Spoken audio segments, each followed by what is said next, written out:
Good afternoon, Father Hesburgh, Admiral Ted, distinguished guest. I'm Captain Earl Carter, Commanding Officer, Naval ROTC Notre Dame, and along with the battalion of midshipmen, it's my honor to welcome you to this well-deserved and significant ceremony. From their first days in preparation to serve our nation, we seek to instill in the young men and women seated in your midst, the 100-plus midshipmen of Naval ROTC Notre Dame, the concept of service above self.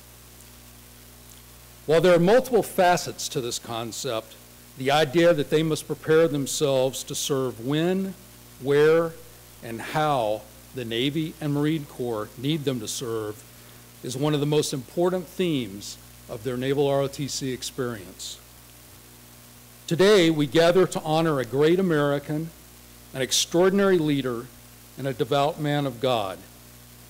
Battalion, I can think of no finer example of the concept of service above self than Reverend Theodore M. Hesburgh, C.S.C. From the earliest days of his priesthood, begun over 2/3 of a century ago, Father Hesburgh yearned to serve his nation and his God as a Navy chaplain. But that was not to be. Fully understanding the concept of service above self, he instead answered a different calling, as heard through the congregation of Holy Cross. In doing so, Father Hesburgh would become the longest-serving president of the University of Notre Dame, energizing and leading the university's greatest period of transformation on the journey to becoming the world-renowned faith-based institution that it is today. In doing so, Father Hesburgh's colleagues came to recognize him as a prominent and inspirational world leader, a principal figure in the Catholic Church, a personal friend of Pope Paul VI, a counsel to presidents, and a preeminent advocate for peace and freedom, as well as civil and human rights. And that's just getting started with his list of achievements and accolades. Today, we honor this selfless leader who has done so much for so many while fulfilling, at least in part, one of his earliest dreams. To confer upon Father Hesburgh, a longtime friend and supporter of our Navy and Marine Corps, the title of Honorary Navy Chaplain, it's my pleasure to introduce Rear Admiral Mark L. Tidd, Chaplain Corps, United States Navy, the 25th Chief of Navy Chaplains. Admiral Tidd, thank you for traveling to Notre Dame from Washington, D.C. to bestow this honor. Thanks very much.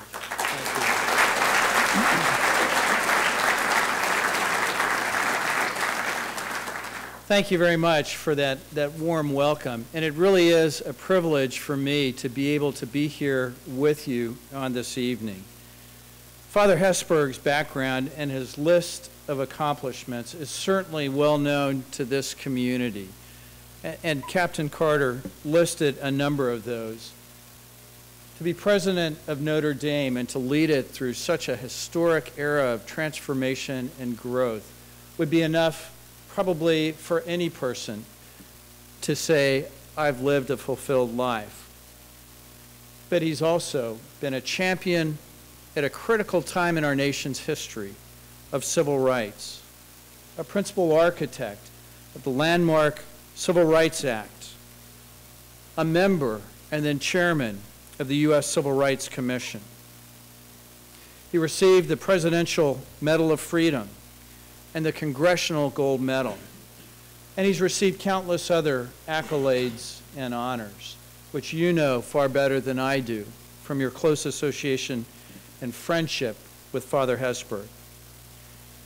But in addition to his strategic impact on our nation, and it's no exaggeration to say that Father Hesburgh has had a strategic impact on our nation, he's also had a personal impact on countless individuals as well. I know one of those individuals. Father Bill Dorwart is a Holy Cross priest, and he's serving as a Navy chaplain on the staff of the Commander of Naval District Washington in Washington, D.C. Father Hesburgh was instrumental in planting the seed and nurturing its growth in Father Dorwart to become a Navy chaplain.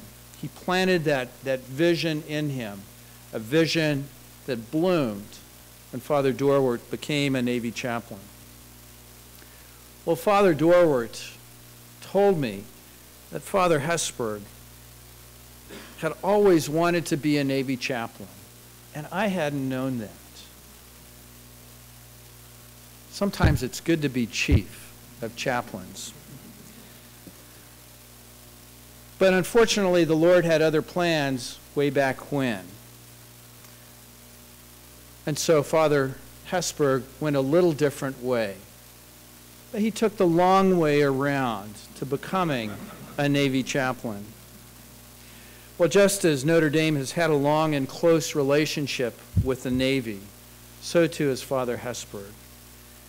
In fact, I first had the privilege of meeting Father Hesburgh when he visited the aircraft carrier Theodore Roosevelt. I was embarked as a chaplain for Theodore Roosevelt, one of 3 chaplains that were part of the ship's crew. And the Theodore Roosevelt was in port in Cannes, France, over Christmas in 1996.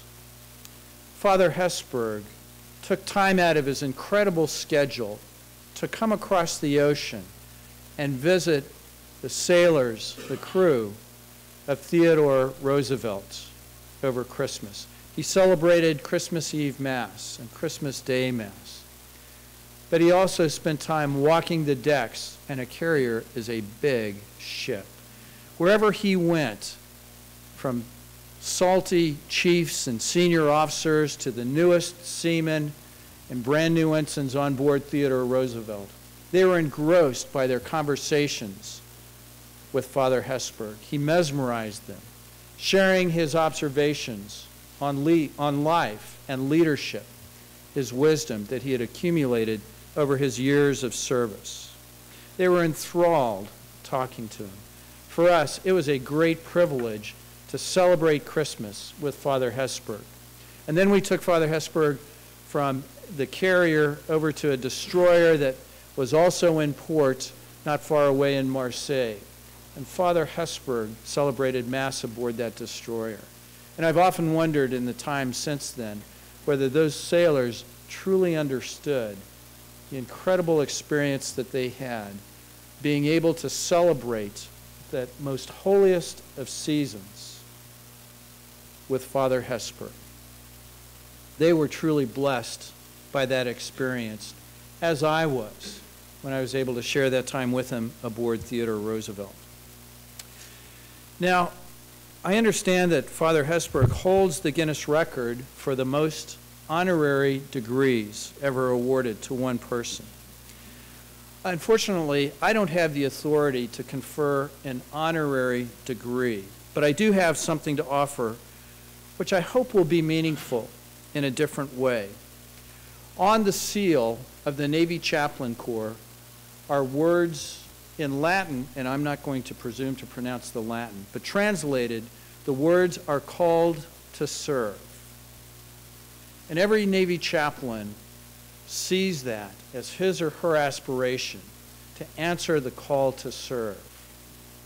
In my mind, there is no one more fitting to be declared an honorary Navy chaplain than one who has, for so many decades of his life, answered the call to serve our nation, the call to serve the people around the world, the call to serve God. Father Hesburgh, I am humbled to be able to declare that you are an honorary Navy chaplain.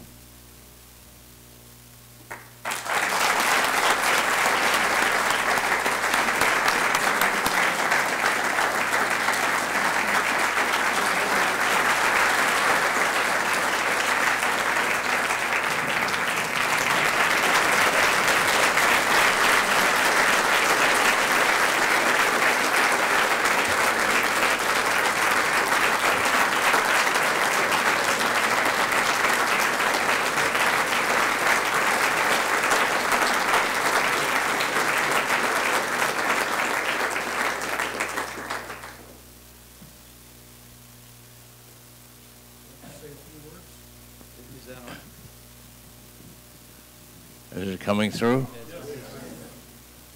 I can't tell you how much I am touched by my wonderful Navy brothers here to have this marvelous honor that I've cherished all my life as a dream, but never was able to accomplish except on several summers with the Navy in the Pacific. I really feel at home with the Navy, and I come from an old Navy family. And I hadn't been ordained a priest more than an hour when I went to our provincial, he's the boss, the commander, if you will, and I said, I'd like to volunteer for the Navy chaplain service right now. I'm a priest. I've been working for many years to be a priest, and I can't think of a better place to exercise my priesthood, especially in wartime, than to be a chaplain in the Navy. He said, you also are a member of the Congregation of Holy Cross, and you have the vow of obedience. And I'm telling you right now, you're going to go to the Catholic University in Washington, D.C., and get a doctor's degree in theology, which is going to take you 4 years. He thought he had me licked, but I thought I did a little roundabout because I got the degree in 2 years, and I made a beeline for Father Steiner, and I said, I'm back, and I've got the doctor's degree right here in my hand. Now can I be a Navy chaplain?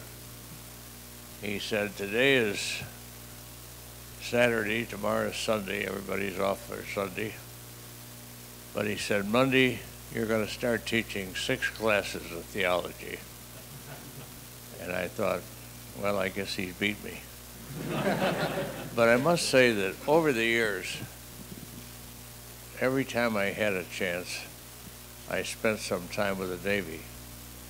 I was in the Pacific all one summer with the Naval ROTC group aboard a carrier. I was in a submarine, one of the first nuclear submarine that went underwater all the way from San Diego to Pearl Harbor. And I've never spent one day in the Navy, undersea, overseas, on carriers, that I haven't offered Mass for the crew that day. I find that a naval officer is quite like a priest. He's there to serve. He's there to serve our country. He puts his life on the line, and you have it in spades. If, like this good admiral, you're also a clergyman who is a naval officer to serve. I'm deeply grateful for this action on the part of the Navy, and I'm grateful to these gentlemen for making it possible, because I know it took a little wangling here and there, but we're good at wangling in the Navy. And I want to say that I can feel even closer to our naval ROTC students here at Notre Dame now that I'm an officer in the Navy. I just want to say that the Navy is welcome at Notre Dame, and Notre Dame is better because we had the Navy here as long as there's been an ROTC. I want to say that some of my happiest days have been spent in the Navy, aboard carriers, in submarines, and in shore duty as well. I can only say that I'll do my darndest to serve the Navy in the present and the future as much as I've tried to save it or serve it in the past. I'm proud to have this wonderful honor, and I want to thank the U.S. Navy and my fellow clergymen here for granting me this wonderful distinction of being an honorary Navy chaplain. I will cherish this, and I hope I will continue to serve the Navy as well as our country in every way possible. Anchors aweigh.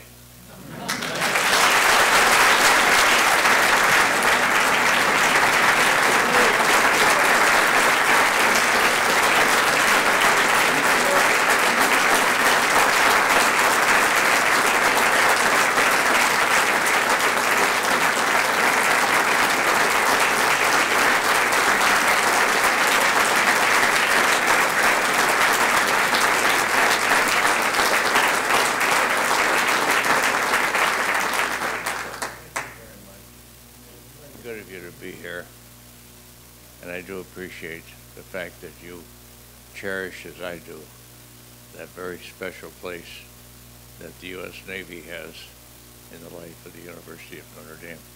God bless you all. God bless the Navy. Thank you. That concludes today's ceremony.